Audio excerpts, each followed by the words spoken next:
with 430 billion rupees in new revenue measures and an 18% higher petroleum levy. The International Monetary Fund has set Pakistan's federal revenue target at 17.15 trillion rupees for FY27, according to its latest staff report. The target is more than 2 trillion rupees higher than the current fiscal year and is tied to a series of tax, administrative and policy commitments by both the federal and provincial governments. The report accompanied the IMF's approval of $1.3 billion under Pakistan's $7 billion extended fund facility and $1.4 billion resilience and sustainability facility. To secure the disbursement, Pakistan implemented 3 key prior actions: reducing federal grants to provinces by 136 billion rupees, recovering 322 billion rupees through favorable court rulings related to the super tax, and fully passing on higher fuel prices after an initial delay during the US-Iran conflict. The IMF said the Federal Board of Revenue would need to collect 15 rupees 264 trillion in FY27, about 1.84 trillion rupees more than this year. Of the additional revenue, around 430 billion rupees is expected from new budget measures, while the remainder would come from stronger enforcement, audits,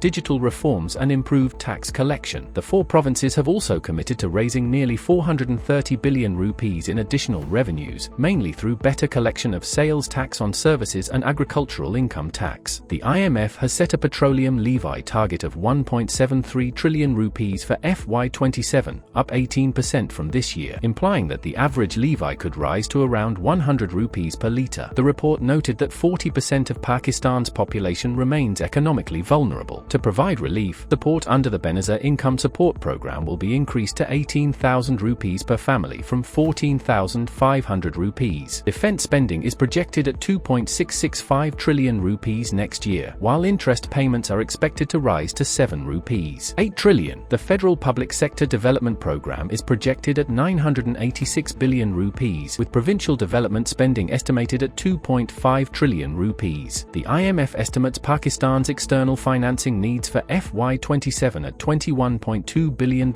with available financing projected at $21.9 billion from bilateral and multilateral lenders and capital markets. Pakistan has also committed to reducing subsidies in the power sector, capping them at 830 billion rupees, settling disputes with K Electric by September and cutting circular debt to achieve a net zero flow by the end of FY27. Other commitments include adopting a national sugar policy by June 2026, reducing government intervention in wheat and sugar markets, and phasing out tax incentives for special economic and technology zones by 2035.